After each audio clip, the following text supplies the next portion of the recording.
This is Echoes of the Past, Book 1 of the Clara Monroe Series, by Mara Blackwood. Let's begin. Chapter 10, Leverage. Clara stops responding. The messages continue for 2 days. Short, measured, occasionally accompanied by an image, never new information, only reframed memory. She does not answer. Silence is not surrender. It is strategy. The ward case expands outward. Clara makes sure of it. By Wednesday morning, her board is no longer dominated by the yearbook or the accident report. Those remain in her office, closed. In the squad room, the board holds Evelyn Ward at the center. Teacher, mother, sister. Clara circles one word in red. Teacher. Start with her students, she says. Halpern nods.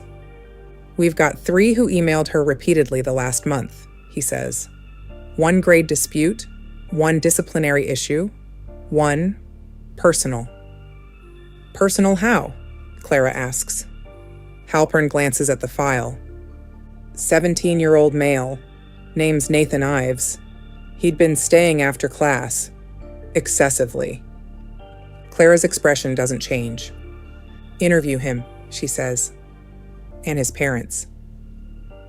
Nathan sits across from Clara in interview 4 that afternoon. He's thin, pale, intelligent eyes that move too quickly. He doesn't look dangerous. Most of them don't. You stayed after class a lot, Clara says evenly. He shrugs. I needed help. With what? Writing. Or with her? He flinches. She was just my teacher, he says. Did you message her outside school hours?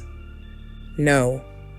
Clara slides a printout across the table, screenshots from Evelyn's email. Nathan's name appears at 11:12 p.m. one night. At 12:03 a.m. another. He stares at the page. She answered, he says defensively. She didn't have to. What did you talk about? Clara asks. He swallows. Memory, he says. Clara waits. She assigned us this project, he continues, about unreliable narrators, about how people reconstruct trauma. Clara's jaw tightens almost imperceptibly. And, she prompts. She said sometimes memory protects you, he says. Sometimes it lies. Did she seem afraid? Clara asks.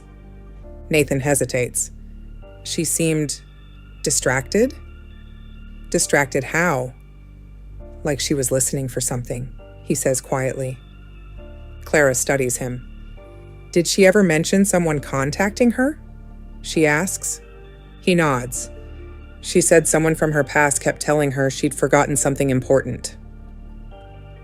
Halpern shifts slightly in the corner. Did she tell you what? Clara asks. Nathan shakes his head. No. Did you ever go to her house? Clara asks. No. You know where she lived? No. Clara watches him long enough that he shifts in his chair again. He's not her killer.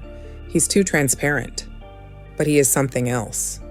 A witness to Evelyn's unraveling. Later that evening, Clara sits alone in Evelyn's classroom.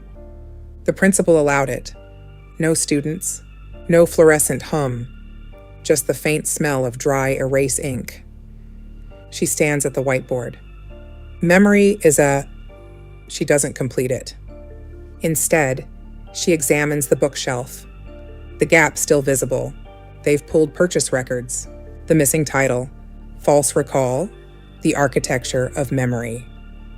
Nonfiction, psychological case studies, purchased 2 months ago. Clara exhales slowly. Not childhood trauma memoir, not personal diary, research. Someone had directed Evelyn toward doubt. Back at the precinct, digital flags a financial anomaly. Halpern walks into Clara's office with the printout. Evelyn withdrew $5,000 cash 3 weeks ago, he says. Clara looks up. Unusual? She asks. Yes. Purpose listed? No. Clara leans back. Did Daniel know? She asks. Halpern shakes his head. He says no. Clara nods. Blackmail. Or payment.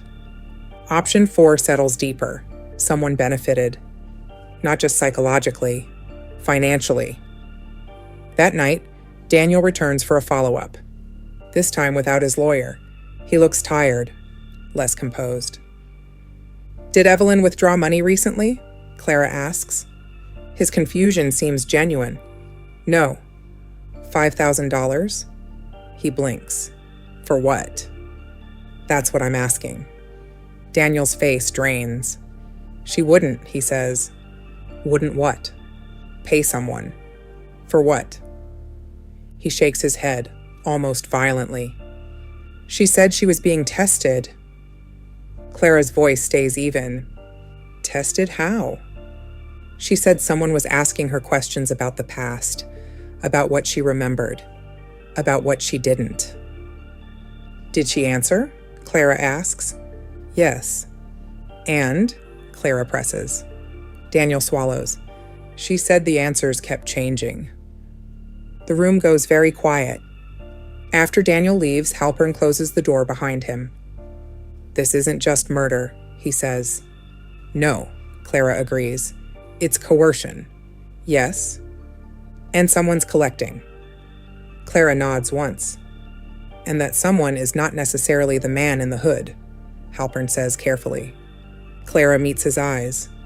"Correct." He studies her. "You're not reacting." "I am," she replies. He waits. She doesn't elaborate. Late that night, the burner phone goes quiet. No messages, no images. Silence. Clara does not mistake it for retreat. Silence is recalibration. She returns to the accident file, studies Detective Reyes's report again. Then she cross-references something new. Traffic cameras, archived. The system is old, but partial footage exists from that highway corridor. She requests it. It takes hours. Finally, grainy footage appears on her screen. Timestamp, 11:43 p.m. Caleb's car passes the frame. 5 seconds later, another vehicle follows. Distance maintained, headlights steady. Clara feels the confirmation settle coldly. Second set. Real, not imagined. She enlarges the frame, license plate unreadable, but the vehicle shape. Sedan. Dark, unremarkable. She rewinds, watches it again. Then she notices something else. The second car does not speed up. It does not attempt to pass. It simply follows, measured, watching. Her phone vibrates once. She doesn't look at it immediately. She finishes watching the footage again. Then she checks. Unknown number. A single sentence. "You weren't supposed to find that yet." Clara's breathing remains even. She types nothing. Instead, she opens the accident report again. She places it beside the traffic still. And she sees it clearly now. Detective Reyes wrote, "No other vehicles observed in immediate vicinity. Not no other vehicles present. Observed. Language choice matters." Clara leans back in her chair. The Ward murder. Evelyn's fear. The $5,000. The camera. The staged messages. The second car. These are not separate. They are leverage. Someone wanted her looking at the past, but not too quickly, not without direction. She turns her phone face down, whispers the word quietly into the empty office. "Why?" No answer comes. Only the hum of the building settling for the night. Clara stands and turns off the light. In the darkness, the screens glow faintly. Traffic footage frozen. 2 cars on a dark road. One following, always following. And this time, she knows she is not remembering wrong. She is remembering late. You've just listened to Chapter 10 of Echoes of the Past. The investigation continues in Chapter 11. I'll see you there.